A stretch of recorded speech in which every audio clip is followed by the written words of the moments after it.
저는 결혼 4년 차 연애까지 포함하면 10년을 함께한 여자와 살고 있었습니다. 서로를 누구보다 잘 알고 있다고 믿었고 이 사람과라면 어떤 위기도 버틸 수 있다고 확신했습니다. 그 확신이 무너지는 데는 단 하루도 걸리지 않았습니다. 아내와 저는 대학 시절부터 함께했습니다. 같은 과, 같은 동아리, 그리고 같은 자취방. 졸업 후에도 저는 취업에 실패했고 아내가 먼저 사회생활을 시작했습니다. 그녀가 버는 돈으로 둘이 살았던 시절이 있었습니다. 저는 그게 늘 마음에 걸려서 취직 후에도 늘 그녀에게 더 잘해줘야 한다고 생각했습니다. 작은 선물, 짧은 여행, 기념일 챙기기. 그 사람은 늘 웃었고 제게 이렇게 말하곤 했습니다. 난 너 하나면 돼. 그렇게 우리는 6년을 연애했고 많은 이들의 축복 속에 결혼식을 올렸습니다. 양가 부모님 모두 우릴 흐뭇하게 바라보셨고 신혼집도 그들이 도움을 주셨죠. 결혼 후 2년째 되는 해 저에게 해외 지사 파견 기회가 생겼습니다. 싱가포르였습니다. 1년짜리 장기 프로젝트였고 저는 그 기회를 받아들이기로 했습니다. 물론 아내에게 먼저 물었습니다. 괜찮겠어? 나 없이 1년이나 한국에서 혼자 지내야 하는데. 아내는 망설이지도 않고 말했습니다. 당연히 괜찮지. 일하는 거잖아. 얼마나 자랑스러운지 알아? 그녀의 말에 용기를 얻었습니다. 저는 그렇게 싱가포르로 향했고 아내와는 주 3회에서 4회 정도 영상통화를 했습니다. 처음 몇 달은 그렇게 흘러갔습니다. 하지만 어느 날부터인가 통화 횟수가 줄기 시작했습니다. 요즘 학원 일 너무 많아서 피곤해. 엄마가 아프셔서 요즘 자주 병원 가고 있어. 이유는 늘 있었고 저는 그걸 의심하지 않았습니다. 그녀는 항상 제게 그런 존재였으니까요. 믿어도 되는 사람. 하지만 파견 시작 6개월째 되는 날 저는 이상한 문자를 하나 받았습니다. 카드 사용 알림이었습니다. 신용카드 16만 2천 원 사용, B호텔 강남점. 그날은 평일 낮 2시였습니다. 아내는 출근해 있어야 할 시간. 호텔을 예약할 일이 없었습니다. 저는 그 순간 뭔가 차가운 것이 제 가슴을 내려앉는 느낌을 받았습니다. 그리고 문득 예전 아내가 제게 했던 말이 떠올랐습니다. 요즘은 호텔도 데이룸으로 빌릴 수 있더라. 낮 시간에 편하게 쉴 수 있대. 그땐 그런가 보다 했습니다. 그런데 왜 하필 그날 그 시각에 그곳일까요? 그날 밤 저는 아내에게 전화를 걸었습니다. 오늘 뭐 했어? 나? 학원 수업 준비하다가 엄마 병문안 다녀왔지. 카드 쓴 거 있어? 아니. 오늘은 안 썼을 텐데. 순간 그녀가 멈칫하는 게 느껴졌습니다. 저는 바로 말하지 않았습니다. 그래. 그냥 궁금해서. 전화를 끊고 바로 카드사 앱을 열었습니다. 그리고 지난 2주간의 카드 사용 내역을 쭉 내려보다가 총 3번 같은 호텔에서 낮 시간대 결제가 있었던 걸 확인했습니다. 그날 밤 저는 처음으로 아내를 의심했습니다. 아침이 밝아오도록 잠을 이루지 못했습니다. 싱가포르의 밤은 더웠고 호텔벽 너머로 들려오는 외국인의 웃음소리가 비수처럼 들렸습니다. 저는 그때 처음으로 깨달았습니다. 멀리 떨어져 있다는 건 상대의 거짓말을 증명할 수 없게 되는 일이라는 걸요. 그리고 아내는 그걸 아주 잘 알고 있었던 것 같습니다. 저는 그날 이후로 조금씩 준비를 시작했습니다. 모든 카드 사용 내역 자동 알림 설정, 공용 계정 이메일 로그인 이력 확인, 그리고 아내와 나눈 모든 메시지 백업. 모든 게 아직 확실하지 않았지만 제 직감은 분명히 말하고 있었습니다. 그녀는 나 없이 살고 있지 않다. 누군가와 함께 숨을 쉬고 있다는 걸요. 그날 이후 저는 매일 아내의 카드 사용 알림을 확인했습니다. 당연히 그녀는 자신이 쓰는 카드가 제 이름으로 된 가족 카드라는 사실을 인식하고 있었지만 아마도 그 내역이 실시간으로 제게 전달된다는 걸 잊고 있었던 것 같습니다. 특히 제가 해외에 있다는 걸 이용해 카드를 쓴 시점이나 장소에 대해 변명하기 쉬울 거라고 생각했던 것 같았습니다. 하지만 카드 사용 내역은 거짓말을 하지 않는 법이죠. 그리고 그 다음 주 화요일, 아내는 저에게 오늘은 집에서 쉴 거야. 감기 기운이 있어서 라고 말했습니다. 그날 오후 1시 28분 신용카드 사용 알림, 모노블랙 호텔 청담점 3층 결제 금액은 11만 9천 원이었습니다. 낮 시간대 회복 중이라는 그녀가 호텔 3층에서 카드 결제를 한 겁니다. 그 순간 전 알 수 있었습니다. 이건 단순한 오해도 해프닝도 아니라고요. 저는 컴퓨터를 켰습니다. 아내는 가끔 제 노트북을 썼고 한 번은 자동 로그인을 켜둔 채 로그아웃하지 않고 나간 적이 있었습니다. 그때 남아있던 공용 구글 계정을 이용해 저는 그녀의 인터넷 활동 기록을 복원했습니다. 히스토리는 아주 풍부했습니다. 크롬 방문 기록, 위치 히스토리, 주소 검색 기록까지 그대로 남아있었죠. 그중 가장 자주 접속한 사이트는 카카오맵. 검색창에는 이렇게 쓰여 있었습니다.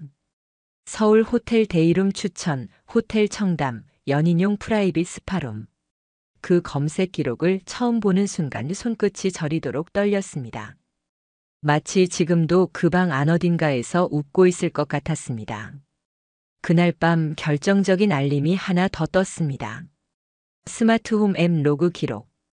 저희 집 조명, TV, 에어컨 등은 인공지능 스피커에 연결돼 있었고 같은 계정으로 저도 앱을 설치해 두었습니다. 오후 7시 12분.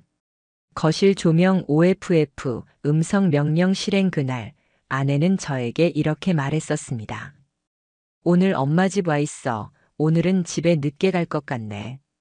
하지만 거실 조명이 꺼졌다는 기록은 그녀가 거기 있었다는 증거였습니다.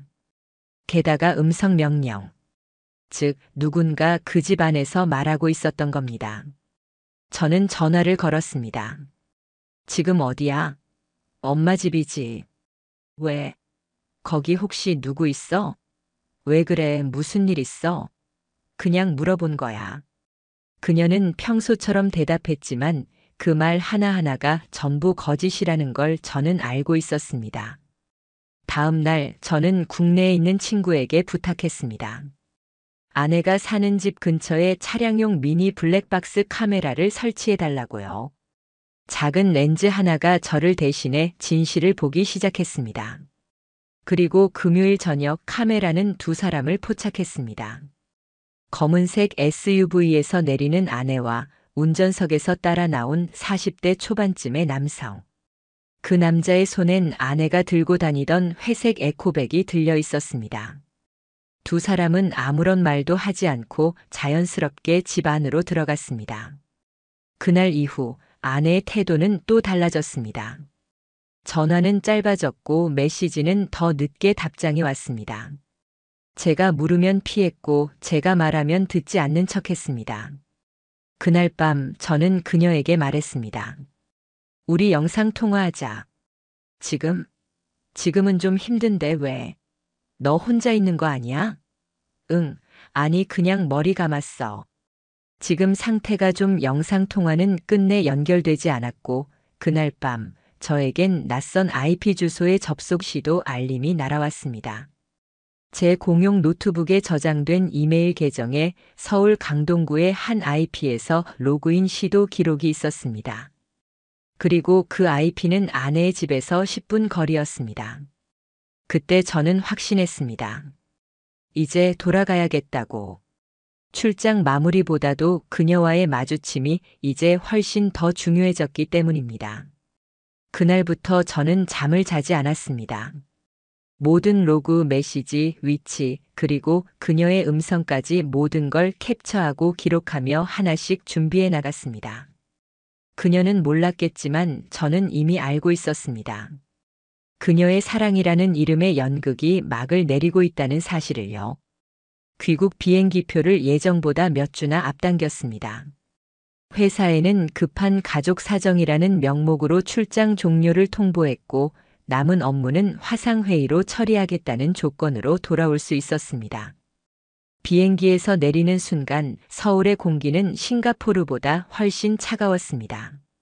그 차가움이 어쩌면 더 익숙하고 더 정직하다고 느껴졌습니다. 아내에게는 아무 말도 하지 않았습니다. 업무가 많아져서 당분간 연락 힘들 수도 있어. 라는 마지막 메시지만 남긴 채 저는 인천공항에 도착했습니다. 그리고 바로 집으로 가지 않았습니다. 저는 그녀가 거짓말을 할 틈조차 주고 싶지 않았습니다. 증거도 대화도 대면도 전부 제 시나리오 안에서 이루어져야 했습니다. 그날은 금요일이었습니다. 사전에 설치해둔 블랙박스 카메라엔 이미 익숙한 장면이 담겨 있었습니다. 금요일 저녁 검은 SUV 차량 한 대, 그리고 조심스럽게 아파트 단지로 걸어 들어오는 두 사람. 아내, 그리고 지난번 영상 속에서 봤던 그 남자. 저는 근처 카페에 앉아 그 장면을 지켜봤습니다. 심장이 조여드는 듯 했지만 저는 감정에 휘둘리지 않으려 애썼습니다. 그리고 곧바로 제 노트북을 꺼내 그날의 화면, 시각, 장면을 캡처했습니다. 그날 밤 두 사람은 3시간 후에 다시 집 밖으로 나왔습니다. 같은 차를 타고 강남 방향으로 사라졌습니다. 저는 그들을 쫓지 않았습니다. 저는 그 집으로 향했습니다. 비밀번호는 여전히 바뀌지 않았습니다. 현관문을 열었을 때 낯선 향수가 저를 맞이했습니다. 제 물건은 그대로였지만 냉장고에 붙어있던 메모엔 라텍스 베개 세일이라는 문구와 땡땡씨 약 가져오기라는 글씨가 적혀 있었습니다. 저는 거실 조명을 켜지 않고 소파에 앉아 아내를 기다렸습니다. 2시간 뒤 현관문이 열렸습니다. 낮은 웃음소리와 함께 들어오는 그녀의 발소리. 그리고 그 남자의 목소리. 오늘도 좋았어요. 진짜. 조용히 해요. 이웃 들으면 어쩌려고. 남편은 언제 와요? 몰라요. 이번 주는 안 올걸요? 저는 그 순간 조명을 켰습니다. 이번 주에 와 있었습니다. 순간의 정적. 아내는 비명을 지르듯 숨을 들이켰고 그 남자는 본능적으로 뒷걸음질 쳤습니다. 앉으시죠. 도망가셔도 CCTV에는 다 남아 있습니다. 저는 조용히 말했습니다. 손엔 변호사가 준비해준 증거 서류 봉투를 들고 있었습니다. 아내는 말을 잇지 못했고 그 남자는 침을 꿀꺽 삼키며 겨우 입을 열었습니다. 잠깐 만나는 사이예요. 감정 같은 거 없었어요. 감정이 없는데 제 집에 들어왔습니까? 이건 정말 실수였어요. 그 실수를 반복하셨죠. 지난달에도 그전에도. 저는 노트북을 열었습니다. CCTV 화면, 카드 결제 내역, 음성 명령 로그, 통화 시간표. 모든 것이 정리된 슬라이드로 준비돼 있었습니다. 그 남자는 결국 고개를 숙였습니다. 그리고 입을 다물었습니다. 아내는 말도 안 되는 변명을 내뱉기 시작했습니다. 외로웠어. 당신이 없으니까 나도 견디기 힘들었다고. 그 사람은 그냥 당신이 반복해서 문 열어준 사람이죠. 저는 그렇게 말하고 봉투를 테이블 위에 던졌습니다. 이건 상간자 소송 예고장입니다. 아내와는 이혼 소송이 이미 접수됐고 변호사 통해서 두 분 모두 연락받게 될 겁니다. 그날 밤 저는 아무 말 없이 집을 나왔습니다. 그리고 다시는 그 집에 돌아가지 않았습니다. 모든 감정은 그 순간 끝났습니다. 이제부터는 법의 언어로 말할 차례였습니다. 그날 이후 저는 아내와 단 한 차례도 직접 마주하지 않았습니다. 모든 연락은 변호사를 통해서만 오갔습니다. 전화번호는 변경했고 SNS와 메신저는 모두 차단했습니다. 그녀가 어떤 식으로든 연락을 시도해도 저는 더 이상 반응할 이유도 의미도 느끼지 못했습니다. 이제는 감정이 아니라 법으로 응답할 차례였으니까요. 며칠 뒤 아내에게 이혼 소장이 도착했습니다. 동시에 상간자 조상민 씨에게도 상간자 위자료 청구 소송을 제기했습니다. 각각 3천만 원씩. 법률적으로 최대한 가능한 한도였습니다. 금액 그 자체보다 책임을 묻는 기록을 남기는 것이 더 중요했기 때문입니다.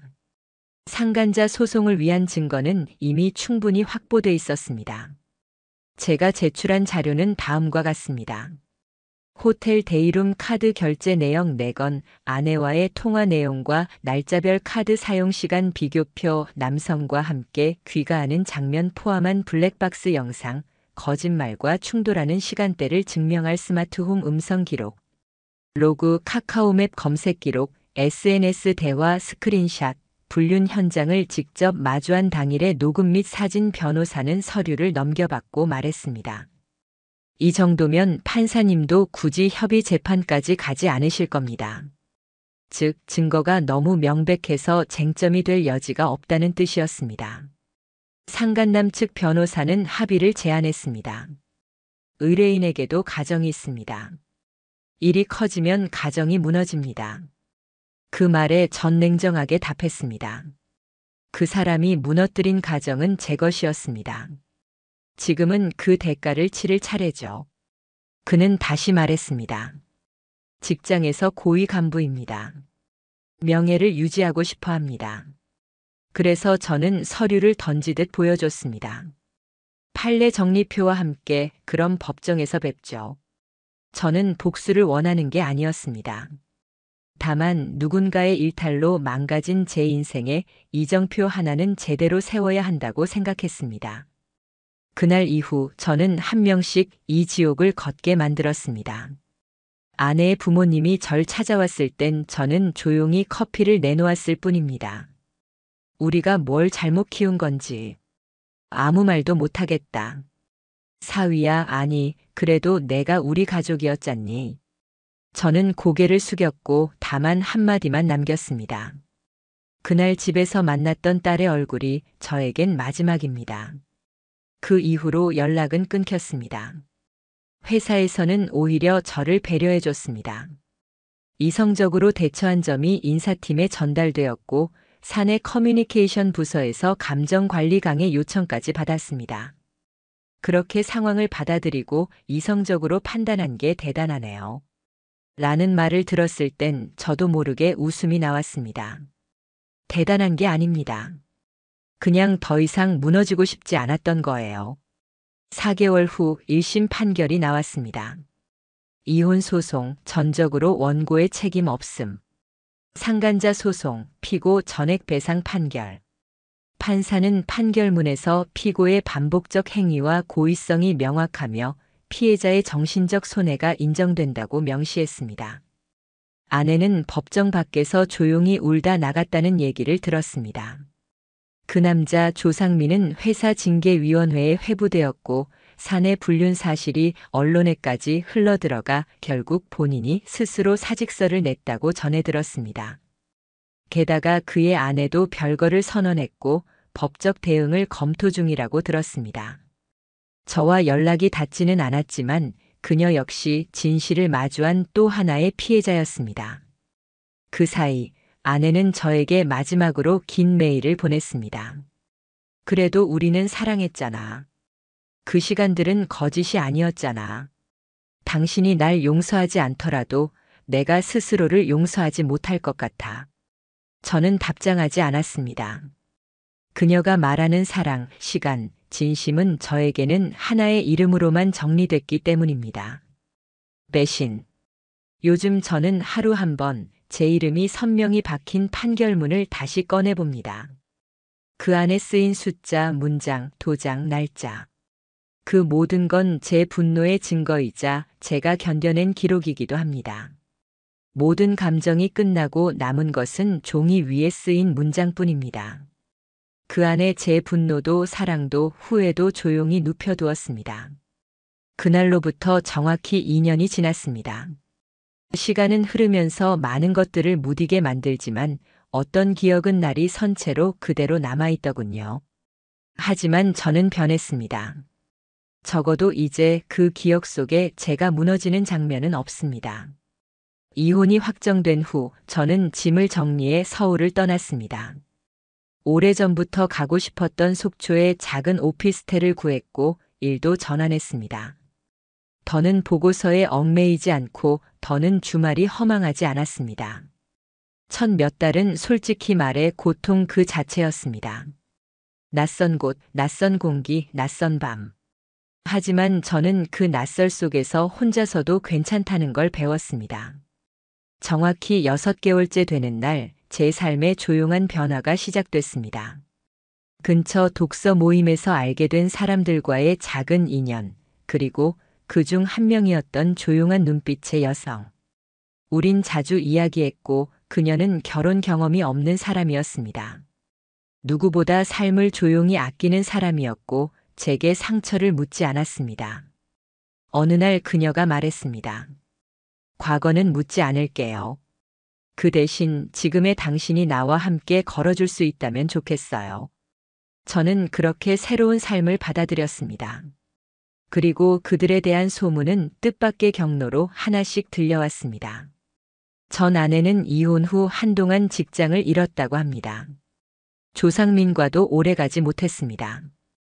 그는 위자료 판결 직후 가족에게 버림받았고 친인척 기업에서도 손절당해 결국 지방의 작은 렌터카 사무실로 옮겼다고 들었습니다.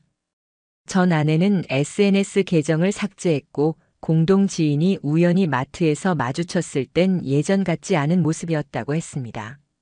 눈빛이 무너졌고 혼잣말을 하듯 중얼거리며 걸어갔다고요. 그 사람 많이 늙었더라. 지인이 그렇게 말했습니다. 그 사람 많이 외로워 보였어. 그 말을 들었을 때 저는 아무 감정도 들지 않았습니다.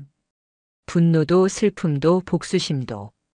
그저 그들도 자신이 만든 구덩이 안에서 살고 있을 뿐이라는 확신만 들었습니다. 복수는 그렇게 완성됐습니다.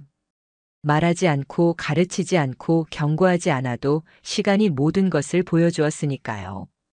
그리고 저는 다시 웃을 수 있게 되었습니다.